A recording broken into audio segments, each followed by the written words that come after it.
हवा में डर और खौफ घुला हुआ था। अमावस्या की रात थी। न चांद न तारे, ऊपर बस एक काला अंधेरा। फ्लाइट 1313 एकदम नया और चमकदार जहाज उस अंधेरे को चीरता हुआ आगे बरक रहा था। दिल्ली से मुंबई की ये एक आम फ्लाइट थी, या यूं कहें कि सबको यही लगता था। अंदर मुसाफिर अपनी अपनी सीट पर बैठे हुए थे। उनमें से एक थे रमेश और सीमा, एक नया नया शादीशुदा जोड़ा जो एक पारिवारिक शादी से वापस लौट रहा था। अपनी नई जिंदगी को लेकर उनके चेहरे पर खुशी और उमंग साफ दिखाई दे रही थी। लेकिन प्लेन के अंदर की फिजा कुछ अलग थी। भारी, दम घोंटने वाली, जैसे सीने पर कोई बोझ रखा हो। साइज रमेश को सबसे पहले एहसास हुआ। उसकी गर्दन के पीछे एक झुरझुरी सी दौड़ी, जैसे कोई उसे घूर रहा हो। उसने केबिन में इधर उधर देखा। वही नजारा, थके हुए यात्री, कोई किताब पिरच रहा है, कोई सो रहा है। एक बिजनेसमैन जोर जोर से फोन पर बात कर रहा है।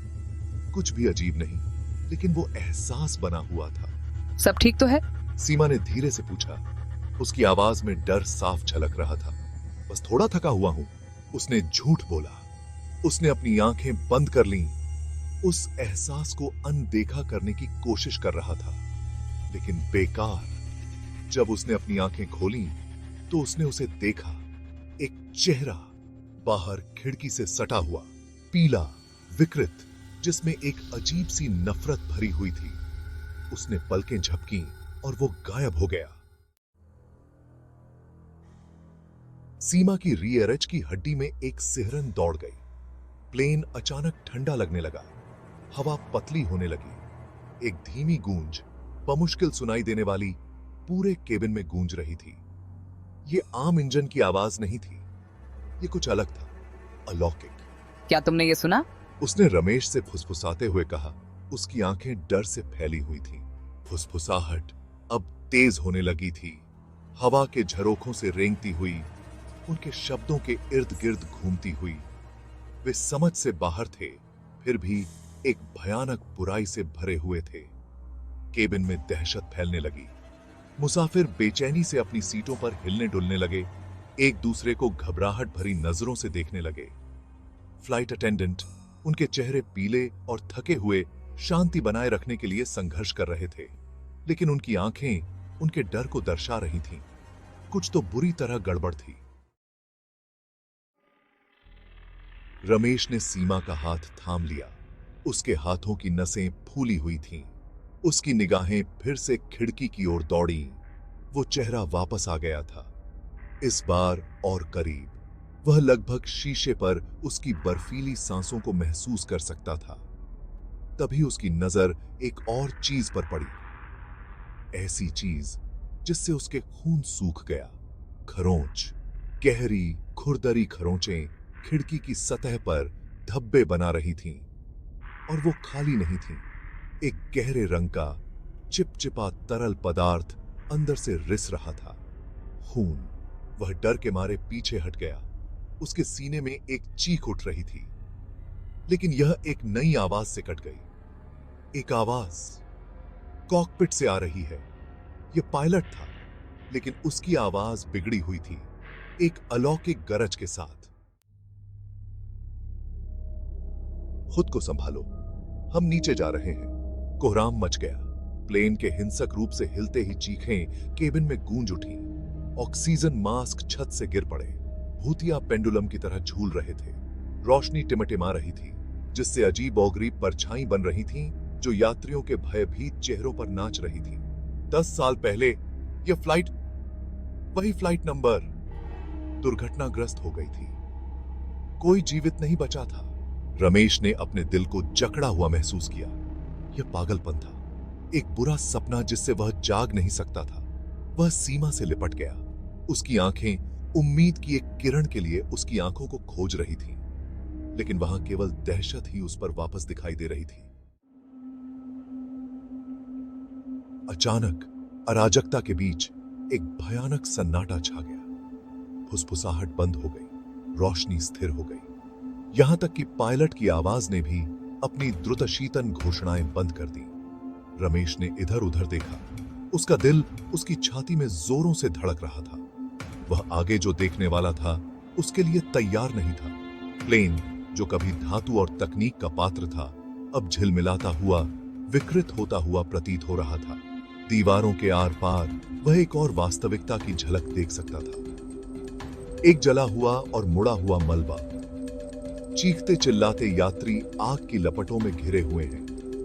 पायलट की भूतिया आकृति, उसका चेहरा एक खामोश चीख में बदल गया।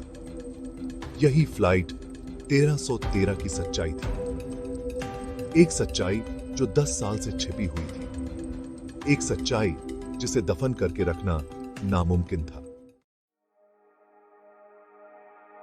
दृश्य फीका पड़ गया, प्लेन के ठंडे बंजर इंटीरियर को पीछे छोड़ते हुए। लेकिन कुछ तो अलग था। हवा, जो कभी खौफ से भरी हुई थी, अब अजीब तरह से शांत थी। फुसफुसाहट गायब हो चुकी थी, परछाई गायब हो चुकी थी, और खिड़की पर सवार भूतिया चेहरा कहीं दिखाई नहीं दे रहा था। रमेश ने सीमा को देखा। उसके सीने में उम्मीद की एक किरण जगमगा रही थी। क्या उन्हें बख्शा गया था? क्या यह दुस्वप्न आखिरकार समाप्त हो गया था? उसने उसका हाथ पकड़ने के लिए हाथ बढ़ाया, लेकिन उसकी उंगलियां केवल हवा से ही मिली। उसके अंदर दहशत दौड़ गई। उसने इधर उधर देखा। उसका दिल उसके कानों में ढोल की तरह बज रहा था। प्लेन खाली था। हर एक मुसाफिर, हर क्रू मेंबर गायब हो गया था। वह अकेला था। प्लेन हिल गया। उसके इंजन फिर से चालू हो गए। लैंडिंग गियर नीचे गिरते ही चिल्ला उठा। खिड़की से रमेश ने मुंबई की जानी पहचानी टिमटिमाती रोशनी देखी। वे लैंड कर रहे थे, लेकिन कैसे? और प्लेन कौन उड़ा रहा था? वह अपने पैरों पर लड़खड़ा गया। उसके पैर उसके नीचे कांप रहे थे। कॉकपिट के दरवाजे से उसने उसे देखा। पायलट की सीट खाली थी, लेकिन नियंत्रण चल रहे थे, मानो किसी अनदेखे हाथ से निर्देशित हो। फ्लाइट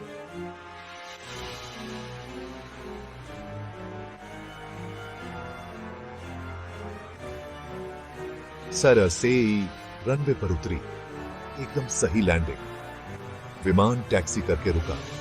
हवाई अड्डे की हलचल में उसकी खामोशी बहरी कर देने वाली थी। दरवाजे खुले, जिससे टर्मिनल की तेज रोशनी और जल्दबाजी दिखाई दे रही थी, लेकिन कोई नहीं उतरा। भूतिया उड़ान की खबर जंगल की आग की तरह फैल गई। कुछ लोगों ने इसे एक अफवाह बताया, एक भयानक कहानी। दूसरों ने भूतों और ताकतवर आत्माओं के बारे में फुसफुसाते हुए कहा। सच्चाई मायावी बनी रही, रहस्य और भय में डूबी रही। लेकिन हर अमावस्या को दुर्घटना की बरसी पर मुंबई एयरपोर्ट पर एक ठंडी हवा चलती है, और जो लोग आसमान की ओर देखते हैं वे इसे देखने का दावा करते हैं। एक अकेला विमान, इसका सिलहूट चांद रहित रात में एक काले धब्बे जैसा है। फ्लाइट 1313 अपनी खोई हुई आत्माओं को हमेशा के लिए खोज रही है। उड़ान आज भी जारी है, जो अंधेरे की एक भयानक याद दिलाती है, जो परछाई के भीतर छिप सकती है। एक चेतावनी कि कुछ राजों को अनकहा ही छोड़ देना बेहतर है। जो लोग अमावस्या की रात को फ्लाइट 1313 में चढ़ाने की हिम्मत करते हैं, वे बिना किसी निशान के गायब हो जाते हैं। हमेशा के लिए भूतिया उड़ान से बंधे रहते हैं, हमेशा के लिए उस वीरान आसमान में खो जाते हैं।